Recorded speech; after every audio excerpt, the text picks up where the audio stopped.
টোনা ও টুনির দুজনের সংসার বেশ ভালোই চলছিল, কিন্তু হঠাৎই তাদের জীবনে বিপদ নেমে আসে।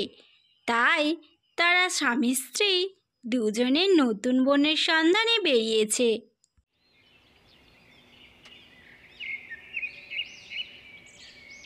টোনা, আর কতক্ষণ? আমি যে আর উঠতে পারছি না। সেই কোন ভোরবেলা বেরিয়েছি, আমার ডানা দুটো যে আর কষ্ট সহ্য করতেই পারছে না। এই তো এসে গেছি, আর একটু কষ্ট সহ্য করো। ওই যে দেখো সামনের জঙ্গল দেখা যাচ্ছে, ওখানেই নেমে যাব, আর একটু কষ্ট সহ্য করো। টোনা আর টুনি দুজনে সামনের জঙ্গলে নেমে পড়ে। এবার একটু আরাম করে নি, তারপর ভাবা যাবে। দেখো টোনা, এই জঙ্গলটা কত বড় আর নির্জন। হ্যাঁ টুনি, ঠিক কথাই বলেছ, কিন্তু আমাদেরকে যে একটু বিশ্রাম করে বাসা তৈরির জায়গা খুঁজতে যেতে হবে। এইভাবে তো থাকতে পারবো না। টুনি, আমরা তাহলে বাকি জীবনটা এই জঙ্গলেই কাটাবো, কি বলো? আর আমাদের সাথে ঘটে যাওয়া সমস্ত কথা ভুলে যাব, কেমন? জানো টোনা, আমার না এখনো খুব ভয় করছে। আচ্ছা, ওরা খুঁজে খুঁজে এখানে চলে আসবে না তো? বলো না। না, কেউ আসবে না। আমরা এখন অনেক অনেক দূরে জঙ্গলে আছি, ওরা আমাদের নাগাল কিছুতেই পাবে না। তুমি এত সব চিন্তা করো না। এখন আমাদের যত তাড়াতাড়ি সম্ভব বাসা তৈরির জায়গা খুঁজতে হবে, আর থাকার একটা নিরাপদ বাসা তৈরি করতে হবে। তুমি ঠিক বলছো তো টোনা। হ্যাঁ বাবা, বলছি। এবার চলো দেখি এই জঙ্গলের বসবাসকারী কোনো পাখির কাছে যায়, আর একটা ভালো জায়গার সন্ধান করি। তারা দুজনে পাখির সন্ধানে বেরিয়ে পড়ে।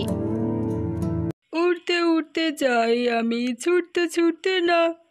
খেতে আমার ভালো লাগে, শুতে চাই না। বাহ কালু, বাহ! বেশ তো কবি কবি ভাব এসে গেছে তোর মধ্যে। শুধু একটু ছন্দের আর সুরের অভাব, রোজ রেওয়াজ করলে ঠিক হয়ে যাবে। ও দাদা, ও দাদা, শুনতে পাচ্ছেন? দাদা? এত বড় সাহস আমাকে দাদা বলে? দেব মজা বুঝিয়ে? না থাক, দেখে তো এই জঙ্গলের মনে হচ্ছে না। নতুন পাখি, এদের সামনে নিজের ইমেজটা খারাপ করে আর লাভ কি? ভদ্র ভাষায় কথা বলি, কিছু বলবেন? হ্যাঁ, একটু কথা ছিল। ও, আমার সময় নেই, অন্য কাউকে গিয়ে বলুন। তেমন একটা কাউকে দেখতে পাচ্ছি না, আর আমাদের খুব দরকার। বেশিক্ষণ সময় নেব না, একটা কথা জিজ্ঞাসা করেই চলে যাব, প্লিজ দাদা। কথা শুনে তো বেশ উচ্চ ধরনের মনে হচ্ছে, শুনেই নে। তা কি বলবেন বলুন, কিন্তু হ্যাঁ, বেশি সময় নেওয়া যাবে না। কি মনে থাকবে তো? বলছি, কিছু মনে করবেন না। আপনি কিন্তু আপনার সময়টা নষ্ট করছেন। একটু চুপ করলে ভালো হতো। কাক তো একটু থতমত খেয়ে যায়। আরে বাস, এ যে দেখি পয়েন্টে পয়েন্টে হাত দিচ্ছে, বেশি ঘাটানো যাবে না। হ্যাঁ হ্যাঁ, বলুন। দাদা, আমরা এই জঙ্গলে নতুন এসেছি, এখানে আমরা সারা জীবন থাকতে চাই, মানে একটা বাসা তৈরি করার কথা ভাবছি। বলছি, এই জঙ্গলে তো কিছুই চিনি না, তাই যদি একটু ভালো জায়গার সন্ধান দিতেন তাহলে খুব ভালো হতো। ও, আমি জানি না, আপনারা নিজেই খুঁজে নিন, তা না হলে অন্য পাখিকে জিজ্ঞাসা করো। প্লিজ দাদা, একটু দেখুন না। এই শোনো, চলো, অনেকক্ষণ ধরে বাজে বকে যাচ্ছে, আমরা অন্য কারোর কাছে গিয়ে জিজ্ঞাসা করি। কাক এই কথা শুনে মনে মনে চিন্তা করতে থাকে। আচ্ছা, এরা এখানকার কিছুই চেনে না, আর আমি চিনি। ওদেরকে খুব সহজেই টুপি পরিয়ে উপার্জন করা যাবে। না না, এদের হাতছাড়া করা যাবেই না। টোনা আর টুনি যেই ওখান থেকে চলে যাবে বলে ঠিক করে, ঠিক তখনই আরে দাঁড়ান দাঁড়ান, যাচ্ছেন কোথায়?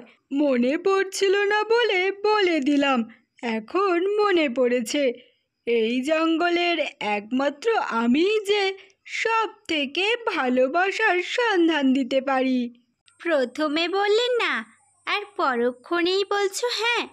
এই টোনা, চলো, এখানে থেকে আমাদের দরকার নেই, এর সুবিধা ভালো না। আহ, থামো না। নতুন জায়গায় এলে সেখানকার পাখিদের কাছ থেকে তথ্য নিতে হয়। একদম ঠিক কথা বলেছ। তাহলে কি ফাইনাল হলো? আমি তোমাদের জায়গার সন্ধান দিচ্ছি, তাই তো? হ্যাঁ, চলো তাহলে যাওয়া যাক। কাক বেশ অনেকটাই জায়গা ঘুরিয়ে অবশেষে একটি জায়গায় তাদের বাসা তৈরির জন্য দিল। কি, তাহলে পছন্দ হলো তো? হ্যাঁ হ্যাঁ, এবার তাহলে আসল কথায় আসা যাক। মানে? দেখো, শুধু শুধু তো আর তোমাদের জঙ্গলে থাকতে দিতে পারি না। থাকার জন্য তো টাকা পয়সা, মানে বুঝতেই তো পারছো, জঙ্গলের যে মালিক তাকে তো আমায় দিতে হবে। আমার জন্য বলছি না। সে তো অবশ্যই। কত দিতে হবে?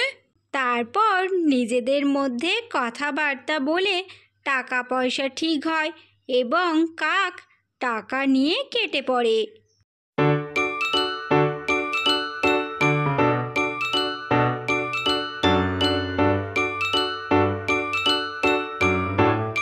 আহা, আচ্ছা দান পেয়েছি।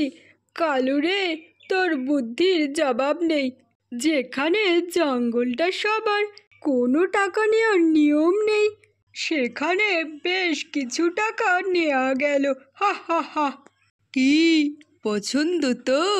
হুম, কিন্তু কাকটাকে বেশ সুবিধার ঠেকলো না, কি জানি ঠকিয়ে দিল কি না। ছাড়ো তো, বাসা তৈরির জায়গা পেলাম, এবার সরঞ্জাম খুঁজতে যেতে হবে। চলো। তারা টোনাটুনিতে মিলে বাসা তৈরির সরঞ্জাম খুঁজতে বেরিয়ে পড়ে। আরে আরে, এরা কারা? জঙ্গলে নতুন মনে হচ্ছে। ওদের দেখে তো মনে হচ্ছে ওরা কিছু একটা সন্ধান করছে। জিজ্ঞাসা করব, যদি ওদের কোনো সাহায্য হয়। এই যে, শুনছো? ও ভাই! টুনি, আমাদেরকে ডাকছে বলে মনে হচ্ছে না? হ্যাঁ, তাই তো। চলো যাই। কিছু বলছেন? তোমরা কি এই জঙ্গলে নতুন এসেছো? হ্যাঁ। বাহ, বেশ ভালো। তা কোথায় থাকছো? সামনেই থাকছি। বেশ ভালো। তা সব ঠিকঠাক আছে তো? মাঝে মাঝে তাহলে দেখা হবে, কি বলো? হ্যাঁ হ্যাঁ, সবই ঠিক আছে। ওই যে কাক দাদা এসেই তো সব ঠিক করে দিয়ে গেল। বলল এটাই সব থেকে ভালো জায়গা। কাক? হ্যাঁ, কাক দাদাই তো।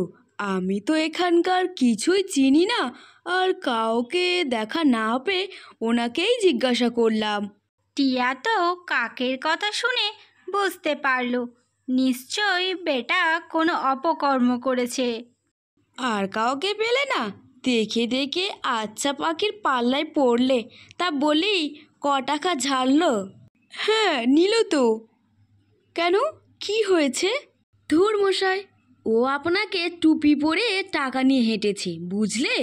আমাদের জঙ্গলে সবার জন্য দরজা খোলা, কোনো টাকা দেওয়া যায় না। দেখলে তো, বলেছিলাম সুবিধা ঠেকছে না। বাদ দাও না, হয়ে গেছে। একটা ভালো থাকার জায়গা তো পেয়েছি, আর কিছু চাই না। আচ্ছা, কোথায় থাকতে বলেছে? যদি একটু দেখাতে। টোনা আর টুনি টিয়াকে সাথে করে নিয়ে জায়গাটা দেখাতে যায়। বদমাসের গাছ একটা। শোনো, তোমরা এখানে থাকতে পারবে না, কারণ এখানে আমাদের বিষধর পিঁপড়ে ভাইরাই থাকে। তাহলে উপায়? চলো আমার সাথে। টিয়া ওদেরকে সঙ্গে করে কাকের বাসায় যায়। ওরে ওরে টাকা, জীবন আমার ছাকা নাকা। হবেই তো, নতুন অতিথিদের ঠকিয়ে টাকা তোমার জীবন ছাকানাকা করবেই তো। আরে টিয়া, তুই আর তোমরাও এসেছো? মানে সব বলে দিয়েছো? হ্যাঁ রে হ্যাঁ, এবার তোর মজা দেখাবো। থাক, আর মজা দেখিয়ে লাভ নেই, টাকা ফিরিয়ে দিচ্ছি। সরি, জানোই তো আমি কেমন। আর কোনোদিনও যদি এমনটা করেছিস দেখবি কালু, একটা কথা মাথায় রাখিস, আমরা এই জঙ্গলে নতুন অতিথিদের সাথে খারাপ ব্যবহার করব না, তাদেরকে সহজেই গ্রহণ করব, আমরা কাউকে ঠকাবো না, কেমন? আর কখনো হবে না, তোমরা আমায় ক্ষমা করে দাও, আমরা সবাই সবার বন্ধু। তারপর তো টিয়া তাদেরকে একটা ভালো জায়গার সন্ধান দেয়, আর তারা সুন্দর একটা বাসা তৈরি করে নিরাপদে বসবাস করতে থাকে।